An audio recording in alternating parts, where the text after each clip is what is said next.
Most men want to avoid cognitive decline, dementia, Alzheimer's.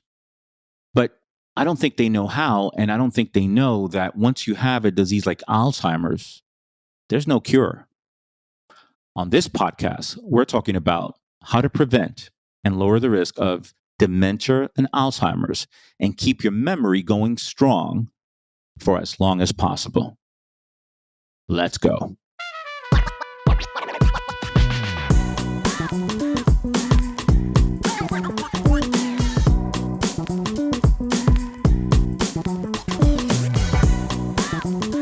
Welcome to the Dr. Geo podcast. I am your host, Dr. Geo, where it is my goal and intention to help you with your urological function and live better with age. Today is a segment that we're going to talk about with as it relates to better with age. And one of the things that most guys really are afraid of. My experience with thousands of men that I've seen clinically and professionally, there's one thing that they're afraid of. Of course, they're all afraid of PSA and high PSA and prostate cancer. But aside from that, one of the things everyone says is, I definitely would not want to lose my memory. I definitely wouldn't want to have Alzheimer's disease. So today we're going to talk about that. We're going to talk about brain health, cognition, so keeping your ability to recall information when you need it, your ability for executive functioning, and prevent dementia and Alzheimer's disease, right? Or lower the risk. Lower the risk is probably the better term, right? And by the way, you know already that I'm not an expert in neurology or brain health, right? But I think I like to consider myself one who's very curious about how we can live as men, how we can live longer and better. And within that comes this idea of, I just don't want to live only longer. I want to be able to function, and I want my brain to work well. And I am you, right? I'm no different than you guys. I'm actually oftentimes curious for myself as well, right? Today's episode is about my expertise in brain health and neurology. My expertise is on holistic and integrative interventions to, urological and prostate, no question. But how do we live, right? How do we live better with age? So I'm talking from that perspective. I go to many conferences and sometimes I listen to talks on these things. So, and I have researched on it extensively for the for the person who's not an expert. And another reason why I'm so interested in this field is because, I don't know if you guys have ever played. Have you ever played a high school sport? Did you ever play a high school sport? Baseball, basketball, football, tennis, soccer, anything? I have. I did. I played high school football, and high school coaches play a big role in the development of these young men in high school. They are either their second father because they spend a lot of time with them, or oftentimes they're their primary father, as it was the case, where I grew up in the Bronx, where oftentimes some of my teammates just didn't have fathers around. So oftentimes these high school coaches were our fathers. Our high school football coach died with Alzheimer's disease, and it was brutal. This was an intelligent man, a man with a lot of integrity, a man who raised two beautiful children, a man who really volunteered his time. He wasn't paid to coach us, if I know the details correctly, or at least he didn't need to. He had a business, but he always liked to coach football, and so we were his extended family. He developed Alzheimer's disease and died from it. And I remember going to his wake and how sad it was, and visiting him while he had the disease with some of my good friends and ex-teammates. And I tell you, Alzheimer's disease is brutal, not only to the patient, the person suffering from it, but to the family. It is not a scenario where the person with Alzheimer's necessarily dies quickly. No, it's a long, arduous process. decline, where they can be belligerent at times. They can walk outside of the house and get lost, and so forth. And it is really, really a hard thing for family members, spouses, and their kids. And he lasted. He was 8 years with it, then died 8 years after diagnosis. I remember him coming to me for help. This was when I first started at my current position at NYU. And he says, "Look, I'm losing my. I think I'm losing my memory here. I can't remember and recall things." And at the time, I didn't know what to make of it. Now we're talking maybe 12 years ago. I didn't know what to make of that information because, again, not necessarily my expertise.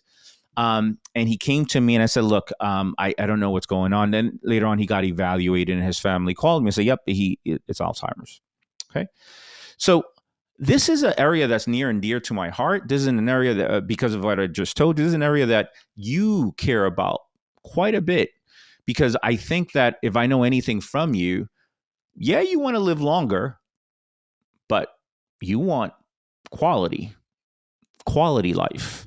You want functionality. You want to be able to do the things that you want to do for as long as possible, and you want to keep your memory and not have cognitive decline or things like Alzheimer's. Here's an interesting fact. Out of the top 10 causes of disease that lead to mortality, death, top 10: cardiovascular, cancer, diabetes, strokes, vehicle accidents, suicides, Alzheimer's. Men die more frequently from all things than women. Men often develop these diseases more often than women, with one exception: Alzheimer's disease. So women suffer from Alzheimer's 65% of the times more than men, ironically. But obviously, you still have a 35% chance, and many men suffer from it as well. So we're going to talk about that. All right. To make it simple, what we're trying to accomplish here with memory and brain function is we want these neurons, right? These are brain cells. We want these neurons in our brain to talk to each other, right? You want them to connect. The more neurons are able to connect in our brain, the better the ability we have to sustain brain function and not have cognitive decline and not have and reduce the risk of Alzheimer's and dementia. So that's a very layman, simple term.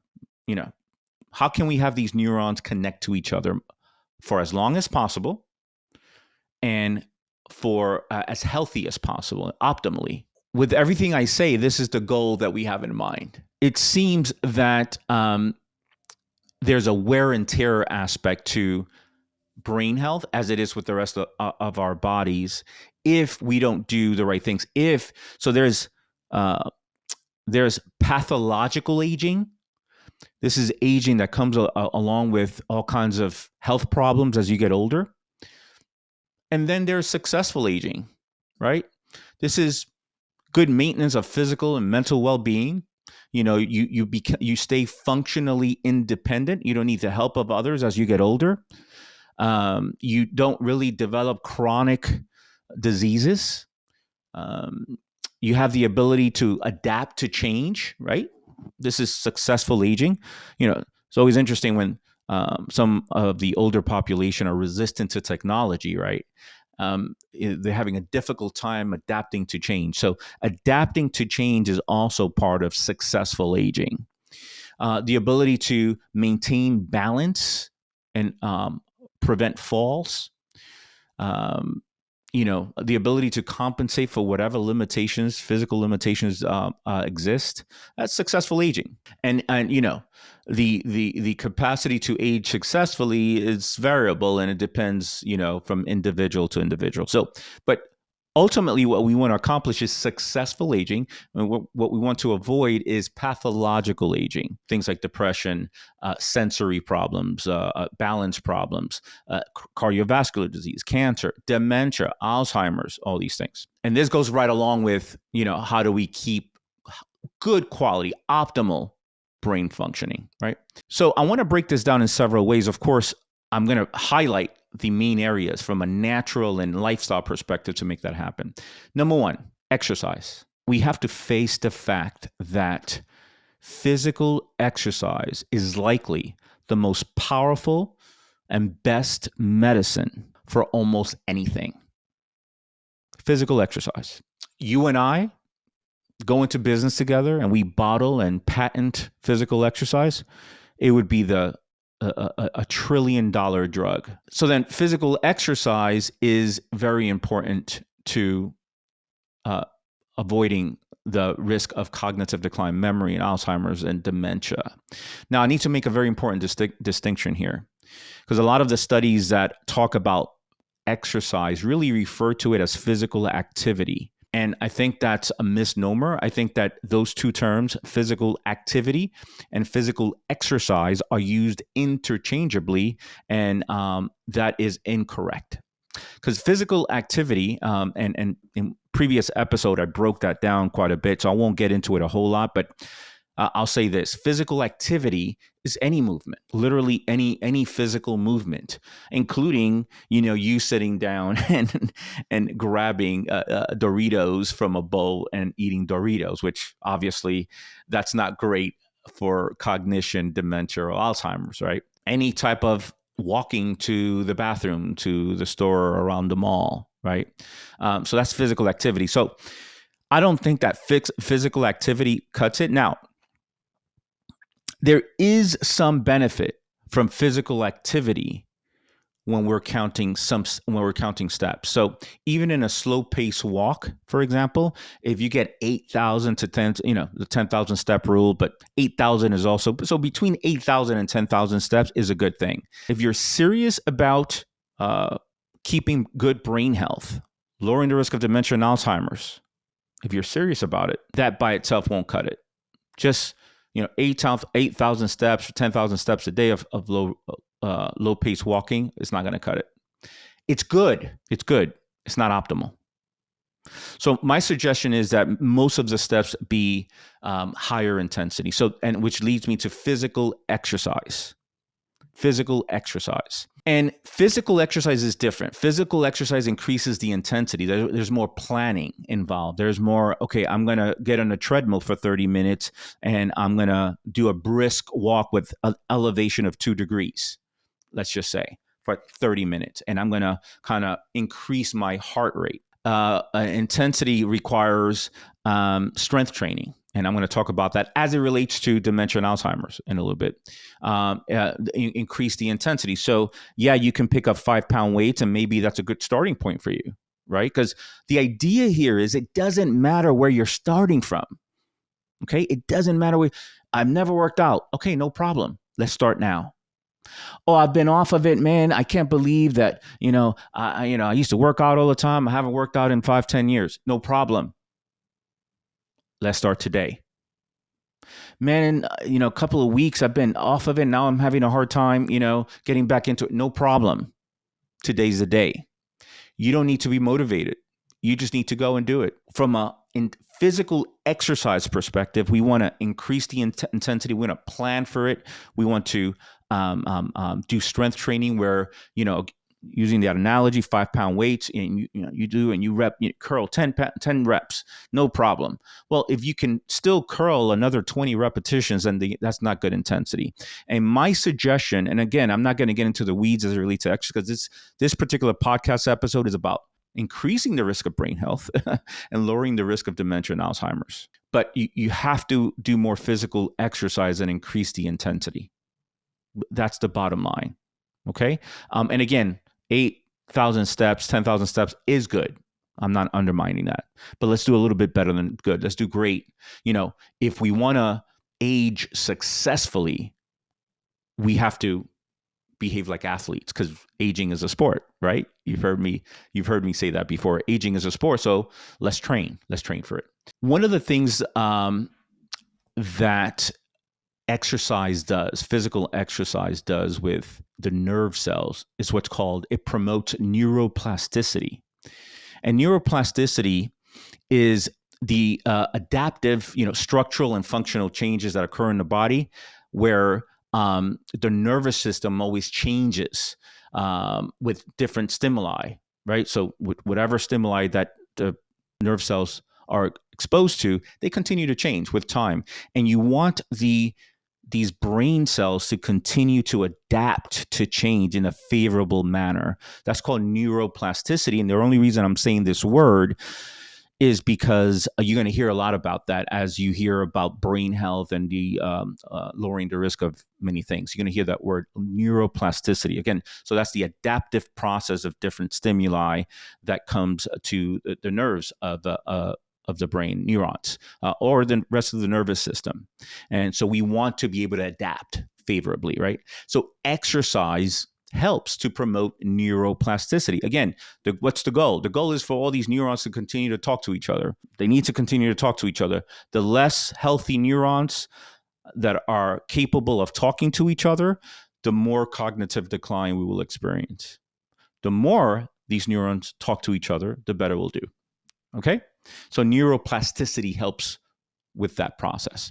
So how do we promote that? Exercise. Exercise, I always say 4 to 6 hours a week. I think that's a good prescription. I think half of that needs to be moderate to high intensity. And the other half could be, about 3 hours a week of moderate to high intensity, and about 3 hours a week of lower intensity is fine. It's a lower intensity, just keep moving. Sometimes what I do, I get on a treadmill and I listen to a podcast as I'm getting on a treadmill. I listen to an audiobook, right? Low pace, probably 3.5 speed, nothing crazy, maybe not even elevation, right? Just like flat, okay? And then another hour and a half to 2 hours of moderate to high intensity. You want to know when you go to your doctor, there's a couple of biomarkers that are associated with Alzheimer's. One is a genetic biomarker called APO4E, is a gene that increases the risk of Alzheimer's disease by about 60%. You want to know that information because if you need motivation, and again, as it relates to exercise, as it relates to eating right, as it relates to many things, I'm not asking you to be motivated necessarily, because who wakes up in the morning and says, oh my God, I can't wait to go to the gym or go for a run? A few of you do, I get it, but most of us don't, right? So forget about motivation, just go do it. But if you do need some motivation, I think that if you have this gene, that's a motivating factor to reduce the risk. So you may or may not have a family history, but you may have this gene, or you may have this gene and have a family history of Alzheimer's disease. So you want to make sure that you know this. So that's a blood test. Some other blood tests that is important is HDL. All right, that's a lipoprotein that's associated with cholesterol. So people call it good cholesterol, which is such a bad misnomer. It's not even funny because it's not even a cholesterol. It's a lipid protein. So it's this molecule that is on the outside is fat and the inside is protein. And the reason why it's important is because this transports cholesterol, right? So the higher your HDL, and I know that cardiologists and many doctors say, well, it's good cholesterol, the higher is better. And it seems to be the case for cardiovascular disease, though that's debatable. We're going to talk about that in a future episode. But it does seem to be associated with lower risk of Alzheimer's. So higher HDL, lower risk of Alzheimer's disease. So you want to know your HDL and you want that to be, at a good level, higher than perhaps 50 or so. The other biomarker is blood glucose. So glucose and hemoglobin A1C seem to be very tightly associated with Alzheimer's. Higher blood glucose, fasting, of course, more risk of Alzheimer's. So when you take blood tests, right, and you look at glucose, that's the glucose in your blood that day, right? It doesn't tell you about what your glucose was yesterday. It doesn't tell you what your glucose was months ago, that day. Hemoglobin A1C gives you an idea of it's like a video of how your blood glucose was within the last 3 months or so. And so you want to get a hemoglobin A1C. A good number is around 5.0 of hemoglobin A1C. Okay. The other biomarker is homocysteine. Homocysteine is a very important biomarker, oftentimes, again, used for cardiovascular disease, so making us to assess risk of cardiovascular disease. But homocysteine seems to be very good also for Alzheimer's. Sometimes you need to just ask your doctors for these. I don't want to get on a soapbox here, but I work in an amazing institution, and I'm not just saying this to for any other reason that is the truth. Risk of my job being in jeopardy there. I'm not saying that for that reason, but I work in an amazing institution, medical institution, and I work with amazing medical doctors. And, if for acute care, surgical procedures, things like that, medicine is amazing. But to prevent medicine or to prevent health problems or to treat chronic problems, chronic diseases, I think we could do better. And I think once you start implementing the natural and holistic approaches, that is the way to be better. And so then an integrative medicine approach is what we want.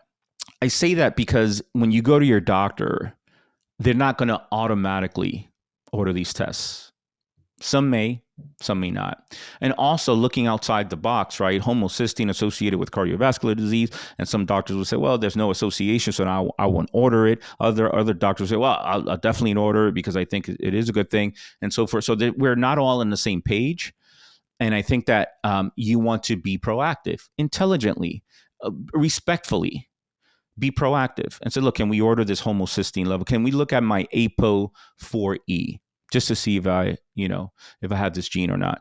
Can we look at homocysteine levels? Can we look at every cardiovascular panel has HDL, so that's homocysteine, HDL, blood glucose, hemoglobin A1C, and APO4E.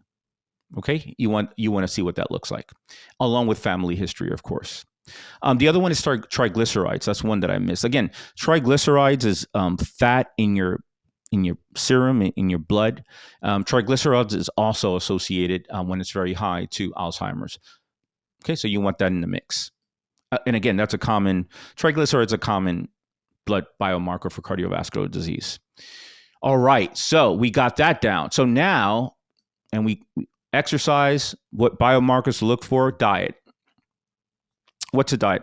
A recent study showed that ultra-processed foods is tightly connected to cognitive decline. So that's dementia. Okay? So ultra-processed foods. These are sweet foods. These are breakfast cereals, sugar, ice cream, processed meats. So not necessarily unprocessed meats. In fact, unprocessed meats might be good for prevention of Alzheimer's, for example, because you need some iron, and iron seems to be a fine thing to help against dementia. But ultra processed meats are a problem. Okay, these frozen meals and so forth. The good news is that you don't have to be 100% good, but you should be about 80% good. So that means that for every 10 foods you eat, about 8 should be high quality, clean foods, fruits and vegetables, good quality meats, fish, nuts and seeds. And I would also suggest fasting, not eating so much. I think that's also a very good thing. I think I say this often. I think the main problem with eating is that we eat too much. Eat less, whether it's calorie restriction or time restricted eating or intermittent fasting, whatever. It's the approach that will help you eat less, whatever works for you, but eat less. So, and stay away from ultra processed foods, or at least limit it to about only 20% of your diet. What else? It turns out that supplements can help. So in terms of vitamins, vitamin E seems to lower the risk of Alzheimer's disease and helps with brain function. Vitamin E. Okay?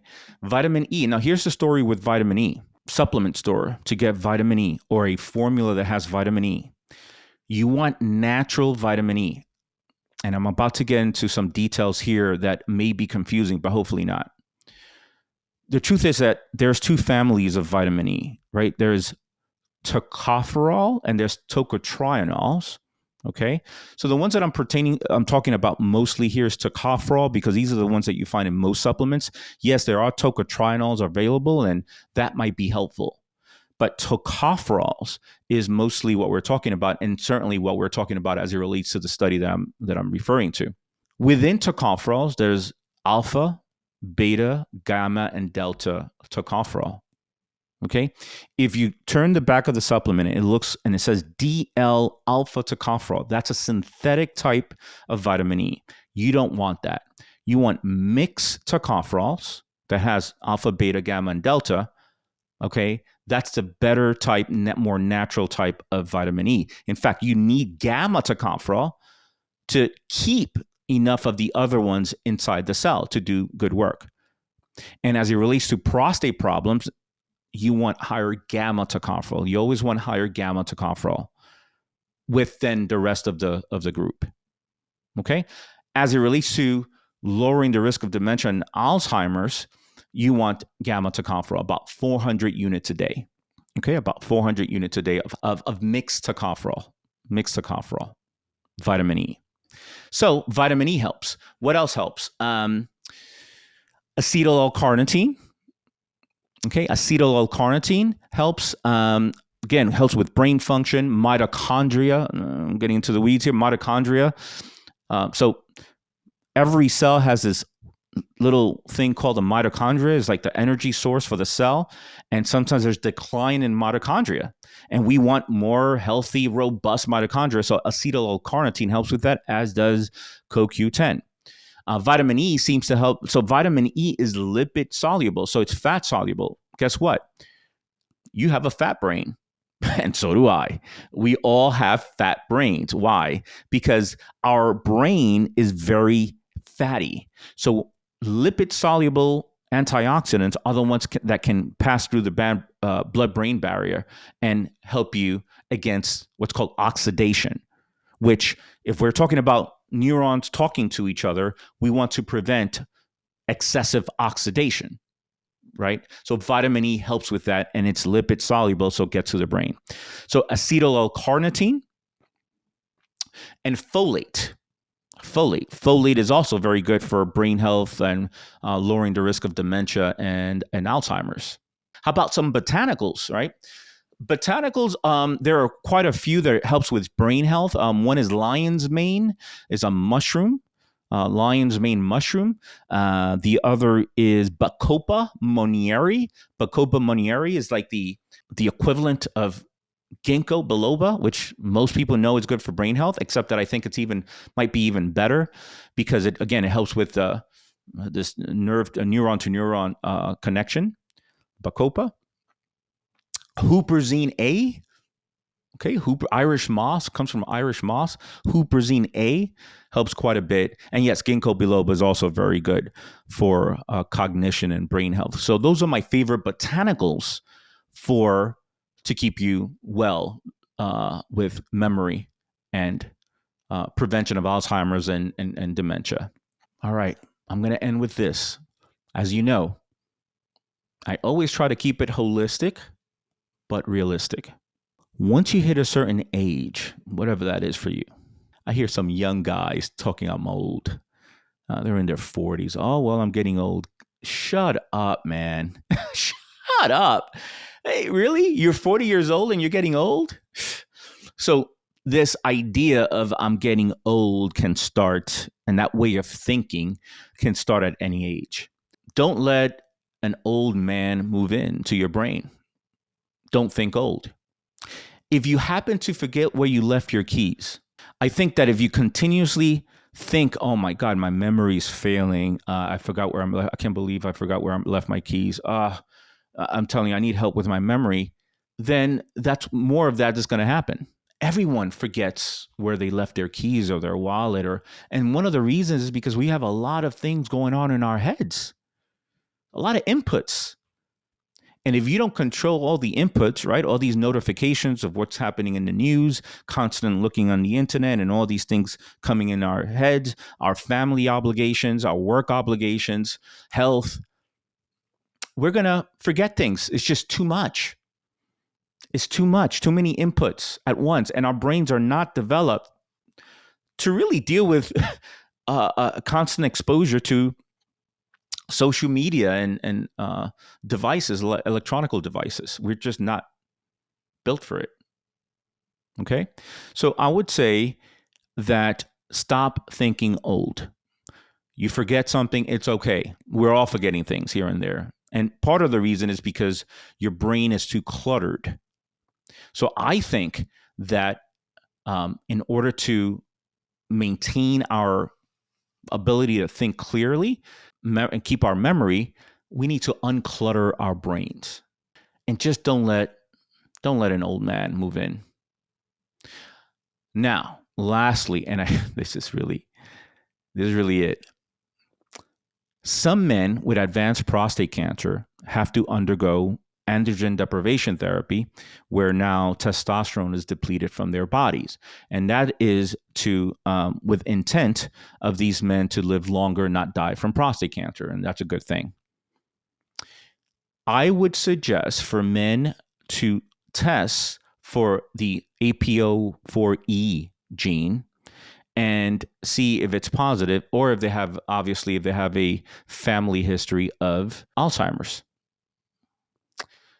Because if you do, and I'm not saying that you can't go on ADT, androgen deprivation therapy, because sometimes there's a cost-benefit analysis, but then you want to make sure that ask your doctor, are there other options? Because ADT is associated with cognitive decline and even Alzheimer's.